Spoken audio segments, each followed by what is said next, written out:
Good morning, I'm Caroline Hayes, Electronics Specifier, and I'm here with Akos Labady, who is the Senior Field Applications Engineer for Eaton's Electronics Division. Good morning.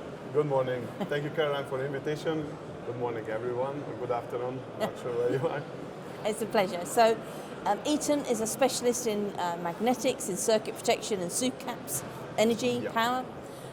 We're at a German show, and there's lots of automotive products here. Do you want to begin with an overview of some of the passive components available from Eaton for use in maybe battery management systems? Yes, thank you for the question. So Eaton is a quite large corporate, and it has been many acquisitions how we got arrived to where we are right now with Eaton Electronics. So I originally joined Cooper Busman. So we are basically the fuse guys, inventor of the fuses more than 100 years ago. So we were bringing a very rich heritage of circuit protection to the Eaton's basically corporation, which was the leader for like circuit breakers and stuff like that. So Eaton is now, in terms of circuit protection, basically the leading company worldwide. And we have been also a company with brands like Electronics and Power Store for magnetics and supercapacitor. They were only the pioneers of developing these technologies. But now it's all Eatonized, we call it that way, and we call now our division Eaton Electronics. But it's basically a set of acquisitions of different companies. A wide product range you have, indeed. Yes. So can you help maybe some of the engineers watching today, some of the considerations to look for when they're designing using some of these products? Yes, absolutely. That's why I'm here and ready to answer these questions a little bit in details. I will have my computer just to cheat sheet because we have so many products, and I will only focus on basically the critical ones. So for a battery management system, which is getting more and more complicated and complex, there are many components used. We are specialized for passive components, and there are some critical ones and some advanced development we already have on the market, recently announced, and those are components which are very, very critical. So we can start basically from the looking at like a battery management system. So and in order to understand what a safe battery management means, we need to understand a little bit the batteries as they work. So we have also like lithium supercapacitors and supercapacitors, which is very similar. So I have a lot of experience about these cell management systems and stuff like that. So we do the same for the supercaps, and for the batteries it's even more sophisticated because they are more sensitive. And the three aspects we need to consider when it comes to a battery cell is, one is the voltage level, the second is the charge and the discharge current, the third one is the temperature. So there is a range basically of voltage versus temperature, temperature versus current, and voltage versus current, which are considered to be the safe operating zones, or safe operating basically conditions, SOCs, that's the abbreviation for that. And we need to design a BMS in order to keep the cells safe and long lifetime. In order, we need to keep the cells in that range, and that requires a lot of electronics to make sure that it's not getting into the critical zone. So there are danger zones, there are critical zones which are degrading the batteries, and there are danger zones which absolutely needs protection. Okay. So the most critical aspects are short circuits. Yes. So short circuits may happen all the way around between the loads or during the charging processes in the cell inside. So you may have heard about like flaming mobile phones and stuff like that. That's an internal short circuit for a single cell. But imagine a set of cells which actually might be like 8, 12, 24 cells connected in series.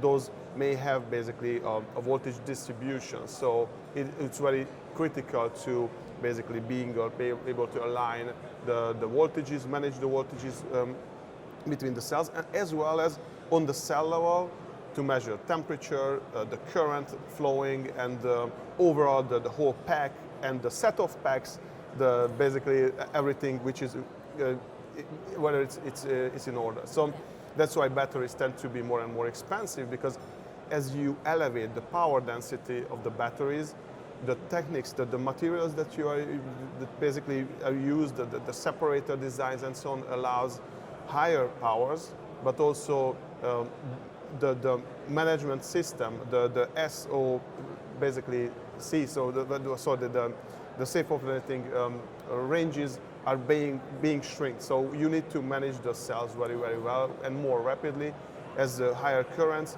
requires stronger cables, then the short circuit currents may get even higher. So that's why we keep developing components, and of course it has to be cheaper, it has to be smaller, Yes. it has to be more adaptable, it has to be automotive qualified and so on. So there are a lot of things going on this type of development. So, and we start with the problems.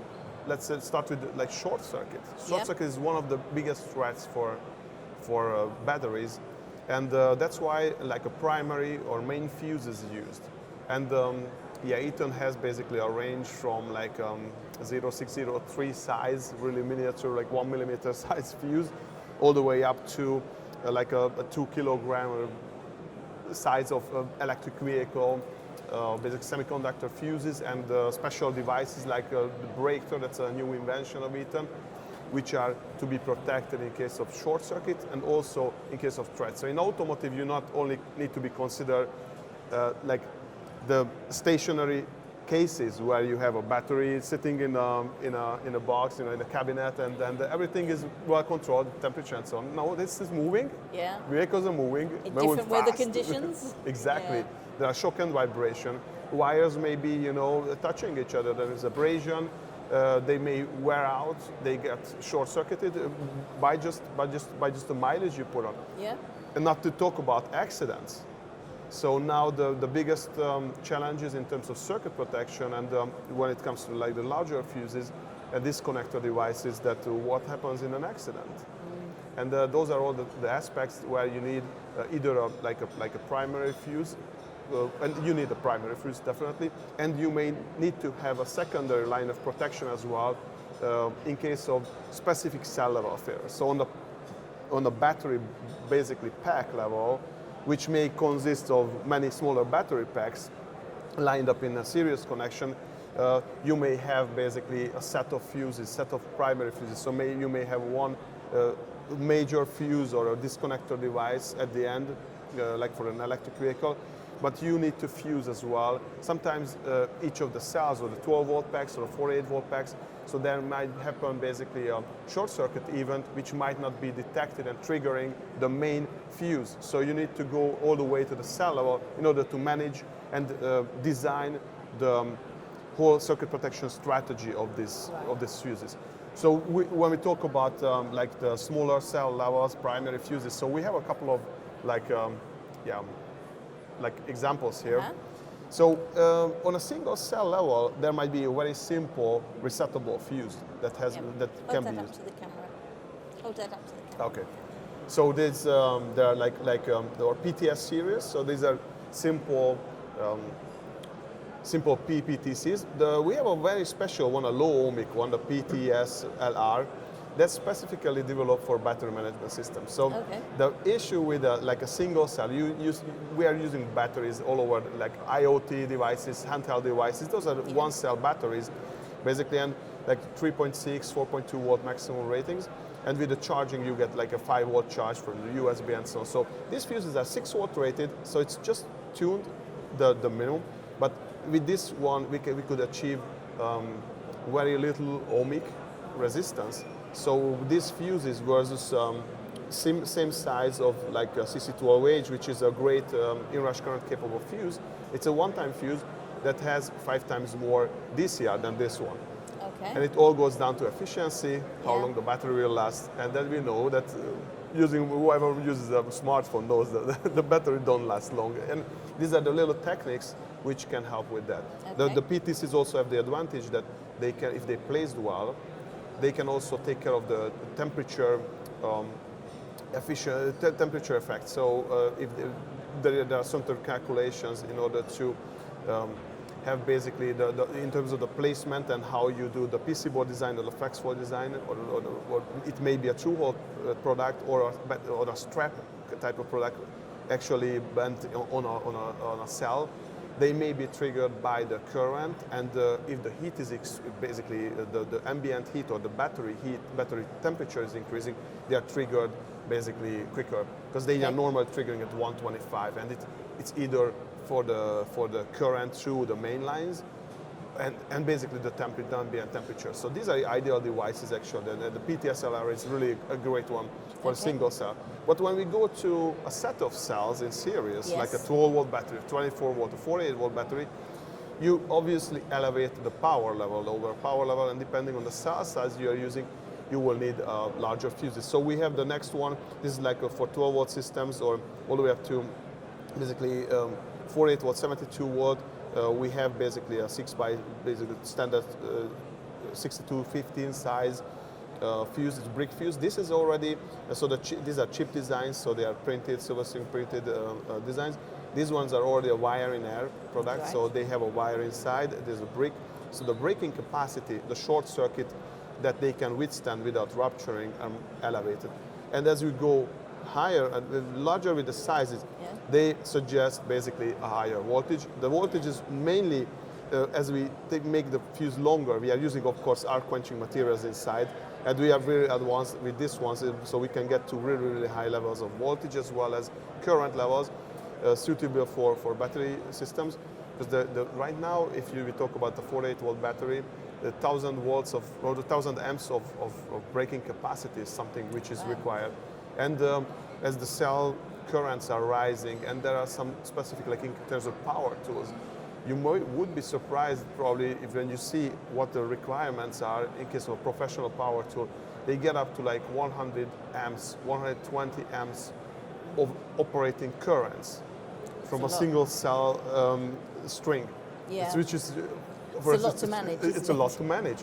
And there might be a very specifically tuned pattern of operating currents and temperatures where the fuse shouldn't open, and they need to withstand it for many, many cycles because they know that, like, might not be a screwdriver, but now basically battery powered the chainsaws and so on. They have a very specific pattern. So when they get stuck a little bit, with the wood and stuff like that, the battery should manage those kind of things, and that the fuse shouldn't be triggered because otherwise you keep going to the service, to replace the fuse, because these fuses then, of course, are not replaceable easily, because in order to save the space and the cost, they are compressed, and SMD devices, that's basically, or welded devices, that's basically the main topic. So these fuses can go up to like 125 volts and all the way up to 120 amps. And we of course we have larger fuses, so we are adopting this new arc quenching material technology, which we developed in the past years, and now ready for the production to many different series. So we started to include in the smaller brick sizes, and also the ball-down fuses, and also ferro fuses. So we can get now in a 6 by 32 millimeter up to 20 kilo amps of breaking capacity at like 500 watt.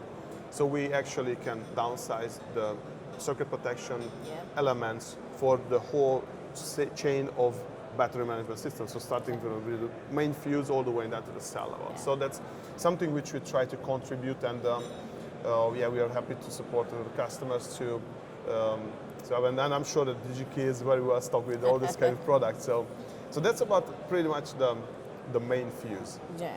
And that's about short circuit protection mainly. And in terms of, and a little bit about overload protection, but mainly it's short circuit. When we analyze these voltage, temperature, currents, there might be basically events when the battery cells are being overheated or they are being overcharged. So there is a cell management system. Normally this is basically a switched resistor, which is trying to align the battery cell voltages. But as you go to the end of life of batteries, the cells are aging a little bit differently. So the natural distribution during a charge may provoke voltage differences between the cells. And that has to be, batteries are really sensitive for that. And for a long lifetime, you need to manage. But sometimes there comes a point where you just can't manage it. It may be a faulty cell, maybe some internal short circuit, and so on.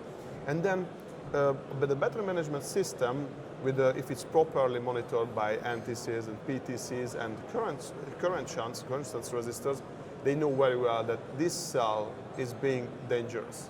becoming dangerous. Maybe it's just one cell from the whole set.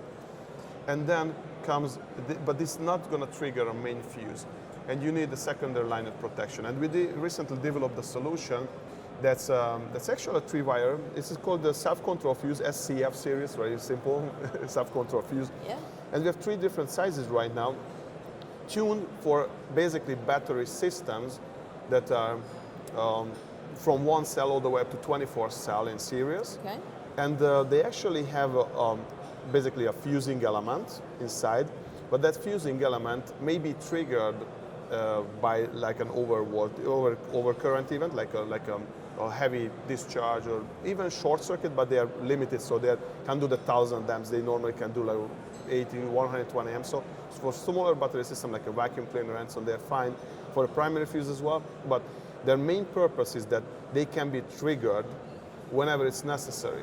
So when there is a battery cell which is being overheated, and it happens probably not the first time, and there is a reason why that specific cell is overheated, then the battery management system may open basically a simple MOSFET and basically channel the battery, so basically the cathode, and so the positive to the negative, running a specific amount of current. This has a set resistor inside, a heating element, and that heating element is triggering the melting element, so where the main current is running all the time, is triggering to break. So it basically safely cuts the battery. There's also a special case, which is this fuse is very important. So you probably experience that if you put your, let's say, mobile phone and it goes in the deep discharge mode, you don't use your laptop for a while, or the weekend or the holiday, and it gets completely discharged, the battery may get into a deep discharge mode, so the cells may be so deeply discharged that a new charge, when you connect your charger, may trigger actually some dendrites to grow inside of the battery, making a short circuit and immediately catching on fire. Okay. So that's a very specific case where these fuses also can help, because when the battery management system detects something like this, you plug in your charger, it actually may trigger basically this fuse immediately in order to stop charging it. Anyway, that battery is scrapped. So this fuse is just to make sure that it's isolated. Because you anyhow have in the battery management system a switch. So whenever you are charging, discharging, when it's full and so on, that switch is controlled by the battery management system. But that's a simple switch. They can't handle like really big powers. And this one is like a safe device. This makes really battery packs, up to like 24 cells, a very safe device. Okay. It's a very inexpensive solution, because there might be, let's say, the power MOSFET more expensive than this one. So that's quite novel in the market. And we have Eaton has the broadest range of portfolio right now available. So we so far could help with customers with all kinds of challenges they have.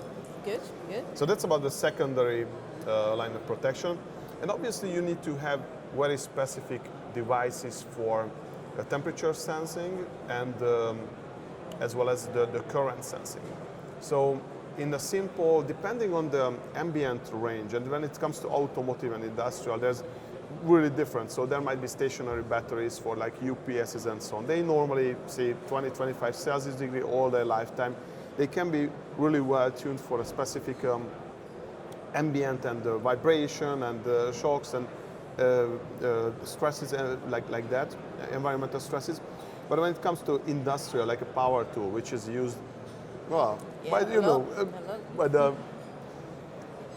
guys working on the roof and working everywhere, so they keep throwing, dropping it, and in automotive, not to talk about the wide temperatures, -40 past 85 normally, you need to actually have a very precise measurement, and the sensing of these kind of threats, which is in the danger zone, is critical. So you need to have, in case of like stationary applications, like a simple resistor, like a precision resistor, it doesn't have to be that much accurate, but a resistor may work just fine, because you expect this temperature to happen. Well, when it comes to like automotive, the resistors normally have a very high temperature coefficient. So it's basically, you need to bias it somehow with the software or something like that in order to have the right measured current flowing through a cell or during the charging or discharging. But that's why the current sense resistors and shunts, which we recently added to our portfolio, they can be film or basically metal strip or really specific alloys, shunts with very low ohmic resistance.